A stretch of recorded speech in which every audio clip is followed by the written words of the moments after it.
যারা copy paste video করছেন ভিডিওটা তাদের জন্য, ভিডিওটা টানা হেঁচড়া করবেন না, শেষ অবধি দেখবেন, অনেক কিছুই জানতে পারবেন, বুঝতে পারবেন। দেখেন ভাই, আমি বেশ কিছুদিন আগে ইন্টেলেকচুয়াল প্রপার্টি সম্পর্কে কথা বলেছিলাম। অনেকের কাছে ভিডিওটা পৌঁছেছে, অনেকের কাছে পৌঁছেনি, অনেকেই বুঝতে পেরেছে, অনেকেই বুঝতে পারেননি।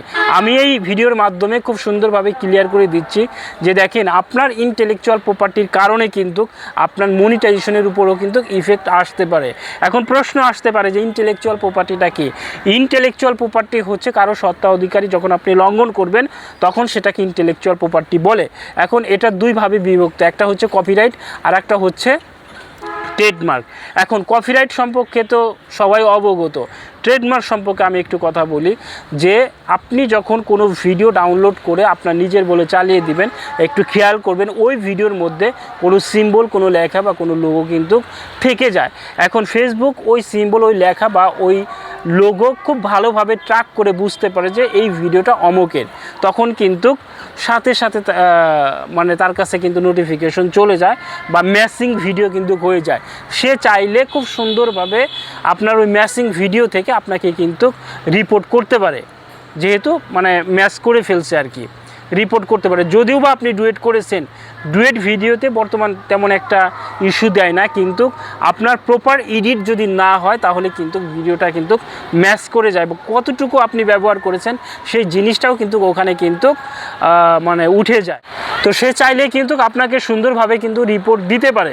এখন দেখেন যে ভিডিও যদি ম্যাচিং থেকে যায় বা ম্যাচিং হয়ে যায় তাহলে আপনাকে খুব সহজেই কিন্তু সে কিন্তু রিপোর্ট দিতে পারে। আর যখনই রিপোর্ট দিবে তখনই কিন্তু আপনার মনিটাইজেশনের উপর কিন্তু একটা ইফেক্ট আসবে, এমনকি আপনার মনিটাইজেশন কিন্তু চলে যেতে পারে। এখন সে তো ব্যক্তি হিসাবে সে রিপোর্ট দিল, ঠিক আছে, তার ভিডিও বা তার পিকচার বা তার যে কোনো একটা জিনিস আপনি ব্যবহার করেছেন।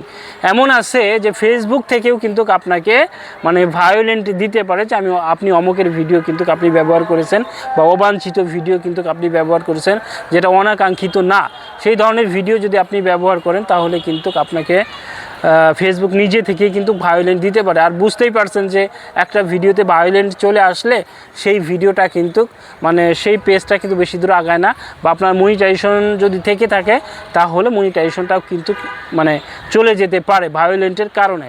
এই জন্য ভাই আপনাদেরকে বলছি, এমনভাবে কাজ করবেন যেন এই ইন্টেলেকচুয়াল প্রপার্টির আন্ডারে আপনারা না পড়েন, বা ভিডিওটা ডুয়েট করেন, ঠিক আছে, একটু সতর্ক সহকারে এডিট করেন, প্রপারলি এডিট করেন যেন ধরতে না পড়ে। যদি কোনো লেখা থাকে, যদি কোনো সিম্বল থাকে, যদি কোনো লোগো থাকে তাহলে অবশ্যই সেটাকে আপনি মানে ঢেকে দিবেন এডিট করার সময়, যাতে খুব সহজেই ফেসবুক সুন্দরভাবে ডিলিট না করতে পারে, ট্র্যাক না করতে পারে।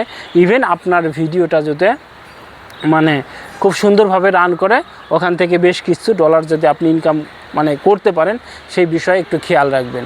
তো ভালো থাকবেন, সুস্থ থাকবেন, এই ছিল আলোচনা। যদি ইনফরমেশনটা ভালো লেগে থাকে তাহলে অবশ্যই ভিডিওটা শেয়ার করে অন্যকে দেখার সুযোগ করে দিবেন। ভালো থাকবেন।